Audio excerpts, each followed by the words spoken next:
sur les heures. À l'écran s'affiche une horloge.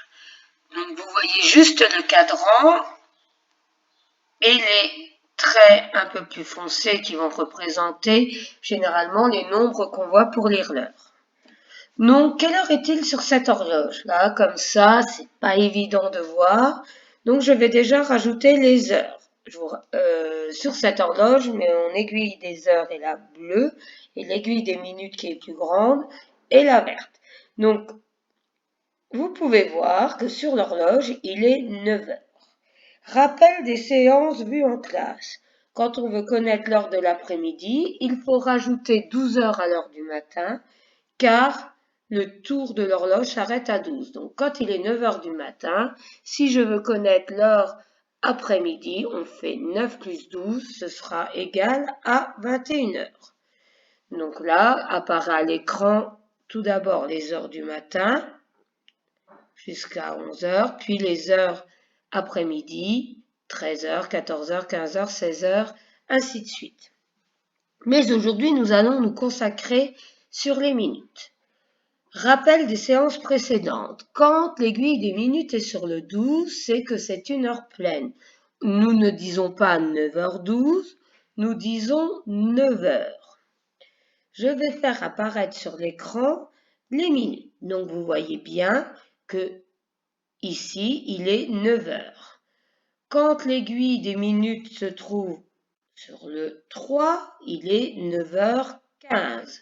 On peut même dire 9h15 parce que dans 60 minutes, il y a 4 fois 15 minutes et 15 minutes, c'est un quart d'heure. Donc 9h15 ou 9h15, vous constaterez également que l'aiguille des heures est légèrement déplacée. Lorsque l'aiguille des minutes est sur le 6, il est 9h30 et vu que 30 c'est la moitié d'une heure, on dira même 9h30.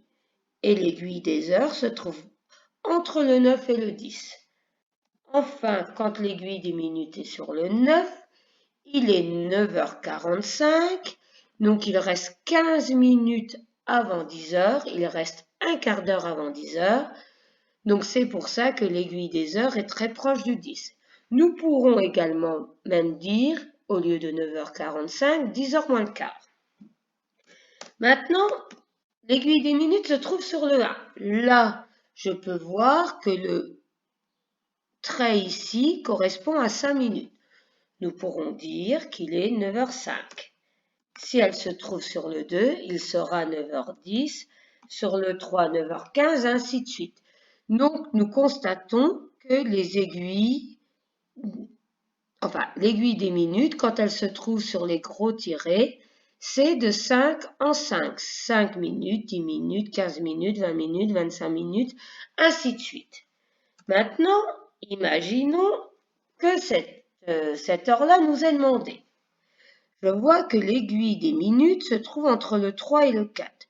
Donc je sais qu'elle est entre 15 et 20 minutes. Il me suffit ensuite de rajouter une minute pour chaque petit trait.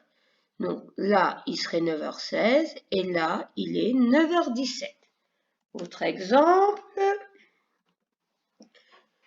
je regarde mes minutes. Mon aiguille a passé le 7, donc il est 35 minutes passées d'un petit trait, donc 1 minute, 35 plus 1, 36. Il est donc 9h36. Donc là, l'exercice est plutôt facile parce que les minutes sont indiquées. Mais vous pourrez trouver des horloges où on ne vous indique pas les minutes, comme c'est le cas ici. Donc il faut bien savoir que le 1 représente 5 minutes, le 2 10 minutes, le 3 15 minutes, le 4 20 minutes, le 5 25 minutes, le 6 30 minutes, le 7 35 minutes, et donc 35 minutes plus un trait égale 1 minute, il sera bien 9h36. Vous allez avoir également des horloges où vous ne verrez pas les heures de l'après-midi. Donc là, il faut être capable de placer les aiguilles correctement. Imaginons, je veux l'heure de 17h23. 17h, je rappelle que c'est 5 heures plus 12. Donc c'est normal que mon aiguille se trouve entre 5 et 6 et 23 minutes. Je sais que le 4 correspond à 20 parce que c'est facile. On a dit que les minutes c'était toutes les 5. Donc 4 fois 5 égale 20. Plus 3 traits, il est 17h23. Maintenant c'est à vous de jouer avec les exercices.